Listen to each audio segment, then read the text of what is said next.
നമ്മുടെ നോമ്പും പ്രാർത്ഥനകളും എങ്ങനെ അനുഗ്രഹപൂർണ്ണമാക്കാം? തിരുമൊഴികൾ ശ്രദ്ധിക്കുക. യെശയ്യാ 58 1 മുതൽ 14 വരെയുള്ള വാക്യങ്ങളിലൂടെ കർത്താവ് അരുളിച്ചെയ്യുന്നു, സ്വയം നീതീകരിച്ച് ഒരു തെറ്റും ചെയ്യാത്ത നീതിമാന്മാരെ പോലെ ദൈവത്തെ പ്രീതിപ്പെടുത്താൻ ശ്രമിക്കരുത്. ഇത്തരക്കാരുടെ ഉപവാസവും പ്രാർത്ഥനയും ദൈവസന്നിധിയിൽ സ്വീകാര്യമാവുകയില്ല. കർത്താവ് ചോദിക്കുന്നു, ദുഷ്ടതയുടെ കെട്ടുകൾ പൊട്ടിക്കുകയും നുകത്തിൻ്റെ കയറുകൾ അഴിക്കുകയും മർദ്ദിതരെ സ്വതന്ത്രരാക്കുകയും എല്ലാ നുകങ്ങളും ഒടിക്കുകയും ചെയ്യുന്നതല്ലേ ഞാൻ ആഗ്രഹിക്കുന്ന ഉപവാസം? വിശക്കുന്നവനുമായി ആഹാരം പങ്കുവയ്ക്കുകയും ഭവനരഹിതനെ വീട്ടിൽ സ്വീകരിക്കുകയും നഗ്നനെ ഉടുപ്പിക്കുകയും ചെയ്യുന്നതല്ലേ അത്? ഇത്തരത്തിൽ ജീവിക്കുന്നവർ വിളിച്ചപേക്ഷിക്കുമ്പോൾ കർത്താവ് ഉടനടി ഉത്തരമരുളും. മർദ്ദനവും കുറ്റാരോപണവും ദുർഭാഷണവും ദൂരെ അകറ്റി നന്മ പ്രവർത്തിക്കുന്നവരുടെ പ്രകാശം അന്ധകാരത്തിൽ ഉദിക്കും. തിന്മകൾ ഉപേക്ഷിച്ച് അനുതാപത്തോടെ നോമ്പനുഷ്ഠിക്കുന്നവർ കർത്താവിൽ ആനന്ദം കണ്ടെത്തും. ലോകത്തിലെ ഉന്നത സ്ഥാനങ്ങളിലൂടെ കർത്താവ് അവരെ സവാരി ചെയ്യിക്കും. അനുതാപത്തോടെ തിന്മയുടെ വഴിയിൽ നിന്ന് പിന്തിരിഞ്ഞ് നോമ്പനുഷ്ഠിക്കുന്നവർ സമൃദ്ധമായ അനുഗ്രഹങ്ങൾ പ്രാപിക്കും.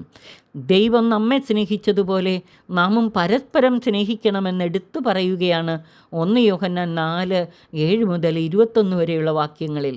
കാണപ്പെടുന്ന സഹോദരനെ സ്നേഹിക്കാത്തവന് കാണപ്പെടാത്ത ദൈവത്തെ സ്നേഹിക്കാൻ സാധിക്കുകയില്ല. നമ്മുടെ നോമ്പും പ്രാർത്ഥനകളും അനുഗ്രഹപൂർണ്ണമാക്കാൻ റോമർ 12:9 മുതൽ 21 വരെയുള്ള വാക്യങ്ങളിലൂടെ വിശുദ്ധ പൗലോസ്ലീഹ നമ്മെ ആഹ്വാനം ചെയ്യുന്ന 9 കാര്യങ്ങളുണ്ട്. 1. നിഷ്കളങ്ക സ്നേഹത്തിൻ്റെ ഉടമകളായിത്തീരുക. 2.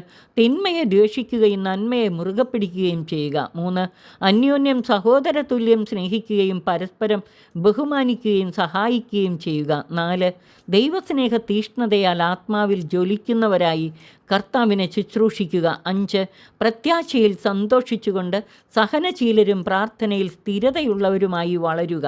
6. അതിഥി സൽക്കാരത്തിൽ താൽപ്പര്യമുള്ളവരായിരിക്കുക. 7.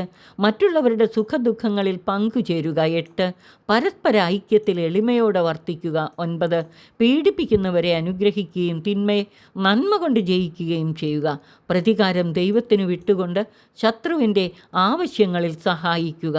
ഇപ്രകാരം ചെയ്യുക വഴി ശത്രുവിൻ്റെ ശിരസിൽ തീക്കനലുകൾ കൂനകൂട്ടും. നമുക്കെതിരെ തിന്മ പ്രവർത്തിക്കുന്നവരോട് നാം പകരം വീട്ടാനോ അവർക്കെതിരെ തിന്മ ചെയ്യാനോ ശ്രമിക്കാതെ അവരോട് നന്മ പ്രവർത്തിക്കുമ്പോൾ അവർക്ക് മനപരിവർത്തനത്തിലേക്ക് വരാതിരിക്കാനാവില്ലെന്നർത്ഥം. അങ്ങനെ ശത്രുവിനെ മിത്രമാക്കാൻ യഥാർത്ഥ ക്രിസ്തുശിഷ്യർക്ക് സാധിക്കും.